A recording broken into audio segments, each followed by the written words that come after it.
Hello everyone, my name is Pink Julia, and welcome back to Escape from the Princess. I'm not sure how long this route will be, but it does seem like it's going in a better direction than our first ending, so hopefully we can get a good ending this time. How can I refuse a request like that? Sure, why not? We can watch the sunset too. Also very pretty picture. And so we lounge on the conveniently sun-warmed tiles, but instead of watching the sunset, we chat with each other. I don't know how Zara feels, but I can't seem to pay attention to anything around me but her. I can't stop looking at her. It's fascinating how easily this girl embodies shyness, thoughtfulness, and hidden power all at once. I always thought mages were exceptionally confident and proud. I'd never have thought one would be so unhappy with any of her powers. Well, have you finally stopped worrying? You were right. I really do feel a lot calmer now. Maybe our rooftop stroll really did help. Or maybe I just needed someone to talk to. I don't know. I'm still a little worried about the guards, though. Surely they'll have seen that drawing of me, and if the disguise doesn't work, I'm done for. Just forget about those books. The guards can't see anything behind their own noses. Beyond their own noses. There's no need to worry about them. I can tell you don't like them very much, do you? Nope, I've had some personal issues with them. Personal? Anything you care to talk about? It had to do with my brother, Ronnie. You have a brother? Not one, 3 younger brothers. And I have to tell you, it wasn't a lot of fun, especially when I ended up having to practically raise them myself. But I was able to handle the twins all right. Ronnie was another story. Ronnie was a pretty rowdy guy, and he liked pocketing things that didn't belong to him. Not a week would go by without him getting caught lifting things at the market. I always had to make up some stories and excuses for him so he wouldn't end up in jail. But the worst part was that I had to cover for him so that our mom wouldn't find out. It would have been too much for her health. She could barely handle it whenever the little brat was accused of something or another. And so, to this day, I simply cannot stand hearing anything about guards and thieves. And I never take anything that didn't belong to me. No self-respecting person would. So that's why you refuse to take the priestess's clothing from the monastery? Not take. Steal. They're 2 completely different things.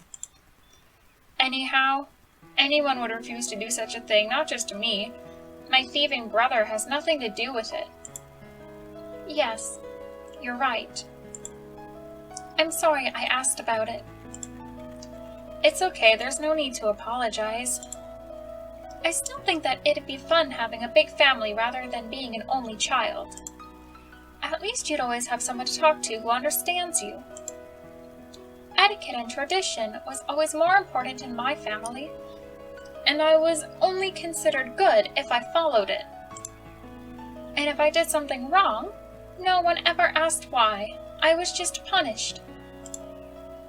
But there are stronger things than me, and it's difficult explaining that to people without them thinking it nonsense. I don't understand what Zora means by that, but she seems to be really sincere right now. More sincere than she's ever been before. I try my best to cheer her up, but it's not easy when I have no idea what the crux of her problem is. We share tales of our childhoods, interests, and dreams as night descends over the town. It's amazing how the witch can talk so much about herself while avoiding certain subjects. I couldn't do it. If the setting were right and I was in a good company, I'd end up coughing up my own secrets easily enough. And right now, the company is good and the setting is appropriate, at least for me. So I can't resist telling Zara my entire life story in intricate detail. I hope I'm not boring her too much with it. When the conversation finally dies down, we both decide it's time to head inside and rest. Shivering from the night's chill, I stand up and help the witch do the same. Together, we head to my bedroom window. Once inside, I suggest going downstairs for a snack since we had already missed dinner. Zara readily agrees. And so we head to the kitchen and fill our bellies.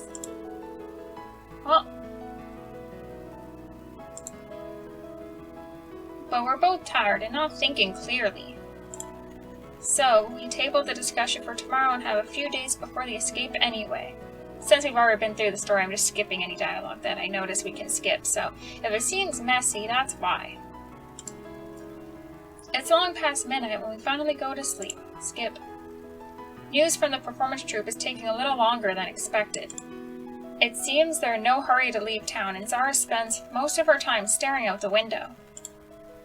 I know she's waiting for the messenger to arrive to tell us when the troupe will be heading out of town. And all I can think about is how each day might be the last that Zara and I spend together. And I'm not happy about that. Aww. Rosie, have you seen the kettle? Oh, she's calling us Rosie now? This is so exciting. Rosie. The witch had recently started calling me that. And it's kinda cute. No one's ever called me Rosie before. My mom and brothers just call me Rosetta, well, sometimes Rose, too. Rosie, are you listening?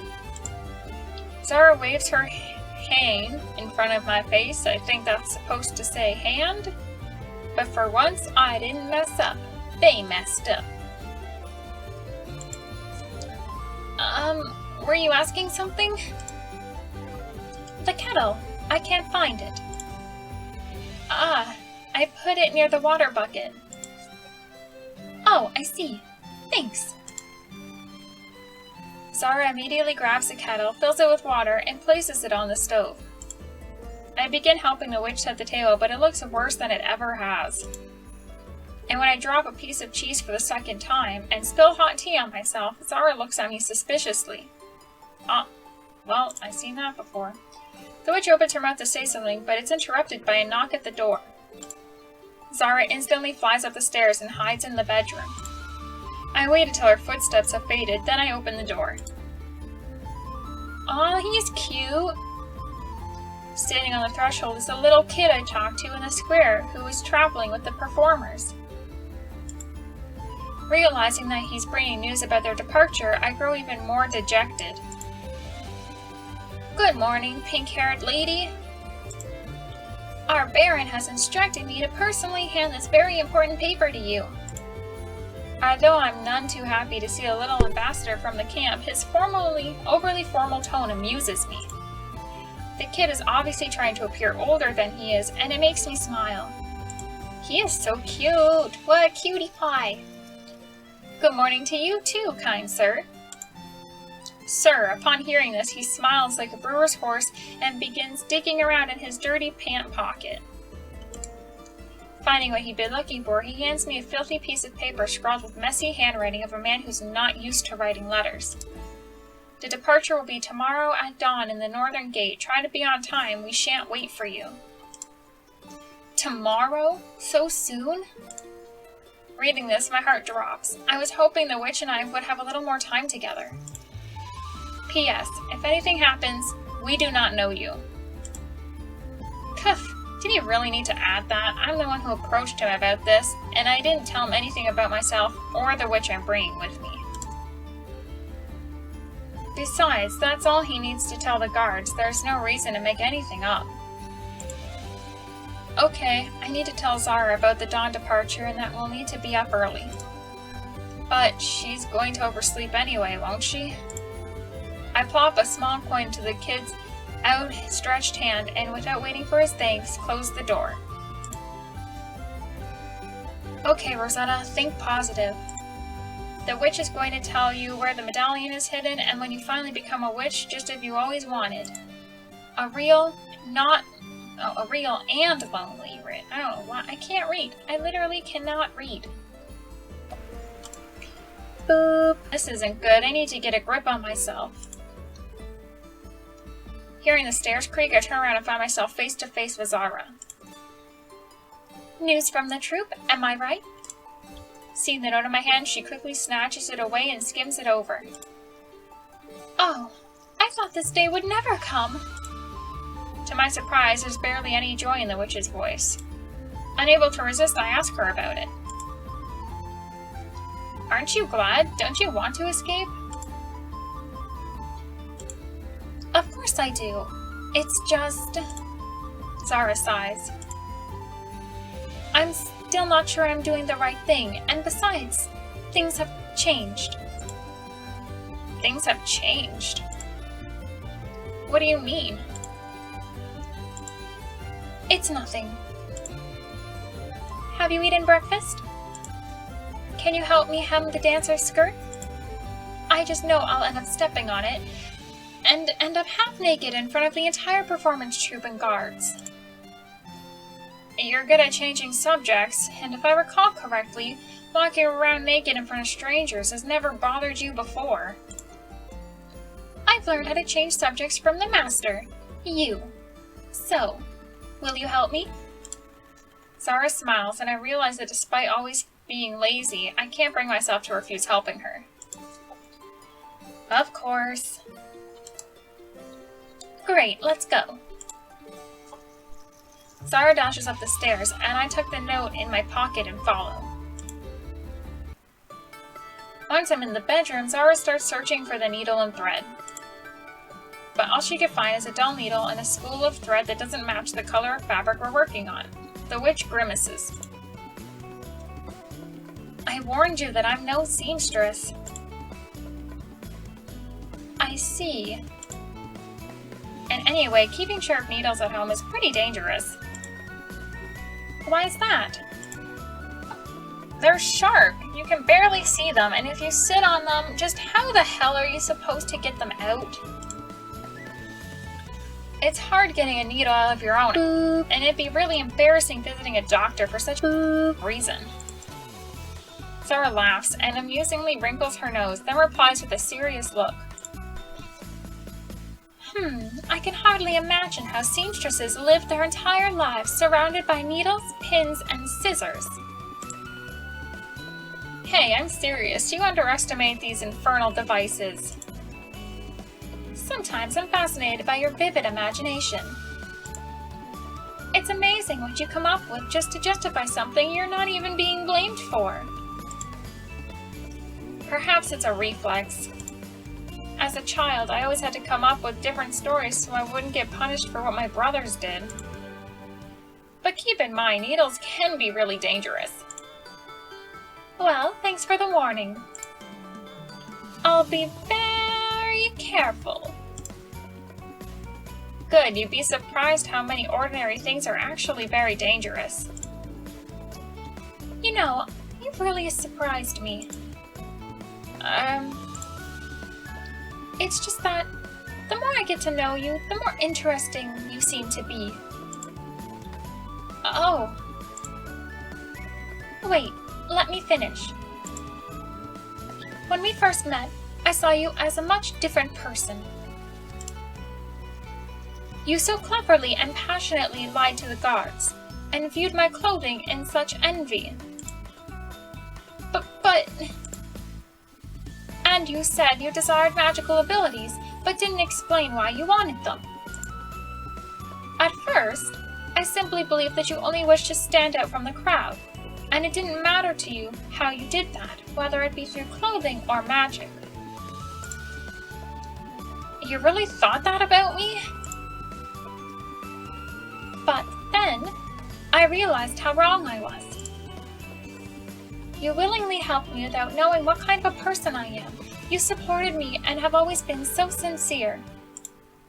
That's not the behavior of a who's only interested in fancy dresses. At first I was skeptical, but now I know that I can trust you with magic. And that you won't use it to harm others. Zara falls silent and shyly looks me in the eye, almost as if she fears her words may have offended me. But of course, they haven't. On the contrary, her unexpected confession has left a lump in my throat. It was the sweetest confession I've ever heard, well, despite the fact that Witchy initially considered me a boob. But it's not like I thought very highly of her in the beginning either. But I really like fancy dresses. I blurt out the first thing that pops into my head, and then mentally kick myself for saying something so boop. Zara smiles and is about to say something but stops.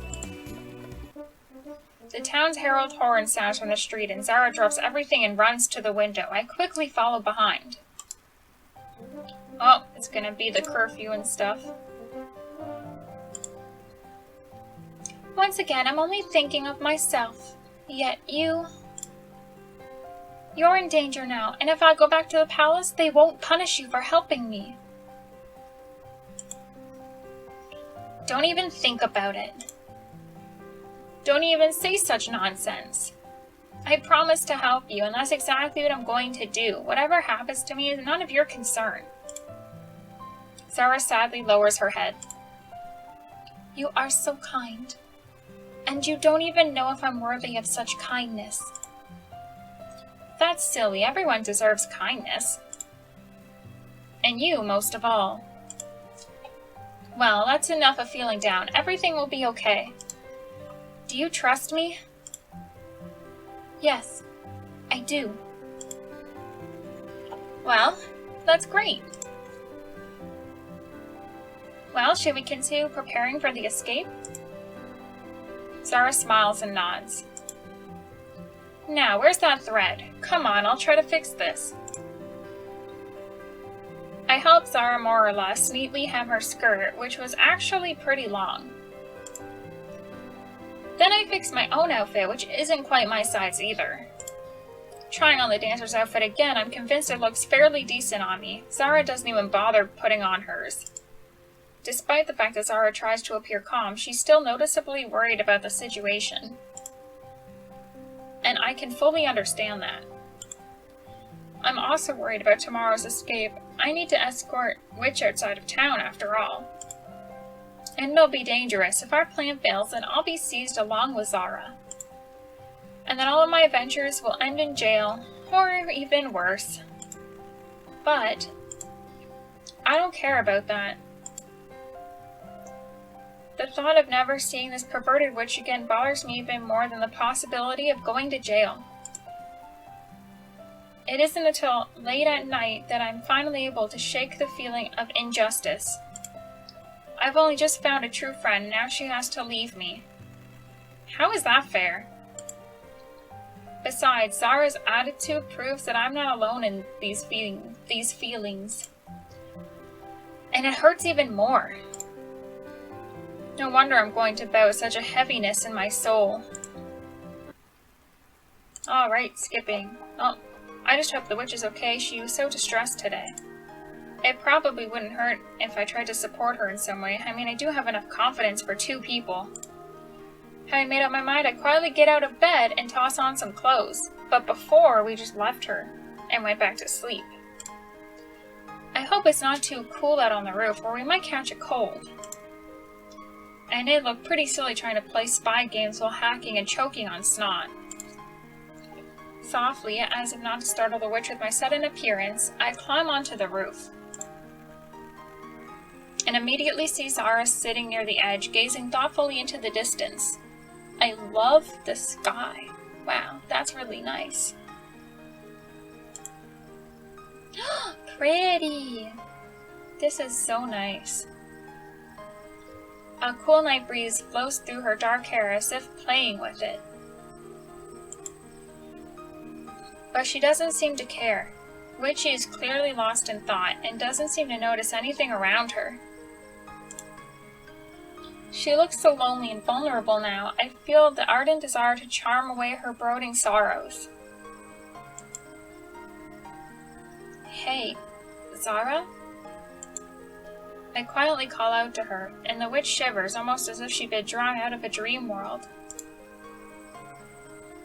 Oh, is that you? I'm just getting a little fresh air as I think over some things. It's stuffy in the bedroom and I couldn't sleep. Zara says it so quickly it sounds like she's trying to hide something. It's okay, I couldn't sleep either. Do you mind if I sit next to you? Not at all. I get comfortable next to Zara. I'm eager to begin talking, but the witch is silent and I don't know what to say. We sit in silence for some time, listening to the night's gentle sounds. A dog barking off in the distance, a cry of a nightingale, music faintly pouring out of a local pub. The silence begins to grow heavy, yet I still can't think of what to say. Fortunately, Zara begins first. Still gazing out into the distance, the witch asks, without even turning, "Tell me, have you ever done something that you were ashamed of but had no other choice?" I immediately think back to the time I climbed through the window of the headmistress's office at the Academy of Magic. That was the day I tried forging the commission report on my grades. But I wasn't able to do it. I was caught at the scene of the crime and shamefully thrown out of the academy. Fortunately, that didn't prevent me from taking the examination again when I attended the admissions meeting in following month. It embarrasses me just thinking about it. What a shame that was. Though the story doesn't really fit the current conversation, so I decide not to bring it up. But apparently Zara isn't expecting an answer. I think she just wants to talk. I am now very ashamed of what I did, but there was no other way. I was forced to decide what was more important to me, my personal happiness or adherence to traditions that use magic to harm others. After hearing her speak of magic harming others, I tense up. Zara did tell me that she had no intention of hurting or killing anyone. Was it a lie? My mind tells me that I should have stayed and accepted my fate, but my heart wants me to be happy. Zara suddenly turns to me and I see tears in her eyes. I know I'm not the most honorable person to ever exist, but I have my entire life ahead of me. I'd like to live it as I deem fit. Take yourself, for example. Nothing can keep you from your goals, no matter what, because you feel they'll make you happy. You've never harmed anyone, but I. The witch's voice trembles, and I realize I need to do something. Zara is losing it, and it definitely won't help with our escape tomorrow. I feel like everything that I've been prepared for, ever since my birth, it's all wrong. This magic, my duties, I don't want it. I'm not strong enough to carry this burden. Everyone has their own duties, and we can't forsake them. You shouldn't have to condemn yourself to a life without happiness. You know, duties and traditions, they're not all bad. They keep the world going. But if there's another way, a way that'll make you happy, then why not chase your dream? I, for example, was born into a family of farmers. My father is long gone, and my mom is now in charge of the household. And as the eldest child, I'm expected to take over her post when she's gone. But growing vegetables is so boring. I can't imagine harvesting pumpkins for the harvest festival or digging up potatoes. And that's not because it's hard work. It's just that I've always dreamt of something more, something that I'll never be able to achieve on a farm. I want to help others and do something important with my life. And the vegetables, my brothers can take care of them. It's just some people are born for one thing and others are born for another, and I want to fight for my dream. But what happens if your dream doesn't come true? It will come true, because I met you, and you know how to help me. But even if we never did meet, I'd continue fighting till my very last breath, until I succeeded, or until I realized that all my efforts were in vain. In the first case, I'd be the happiest person in the world, but in the second, I'd probably go back to the farm and honorably perform the duties that were required of me. But no one could say that I hadn't done everything in my power to make my dream come true. Because happiness isn't free. You have to keep chasing it, overcoming insecurities, weakness, and pain. And when you finally reach your dream, it's the ultimate reward for all the effort you spent and risks you took to get there. That's really deep. That happiness isn't free and you have to chase it. That is so true, and I'm really surprised to find a quote like that in a visual novel. I just wanted to bring extra attention to that. Happiness isn't free. You have to work on it, and there will be struggles and pain that you're going to have to deal with in order to be happy. But if you can attain that happiness, it will be worth it. Yes, you're right. I also wish to fight for my dreams, but I think I might have chosen the wrong goal. Can a dream even have a wrong goal? If it can harm others, then yes. Sarah falls silent, lost in thought again. And that's all the time I have for this episode. So thank you so much for watching, and I'll see you next time. Bye!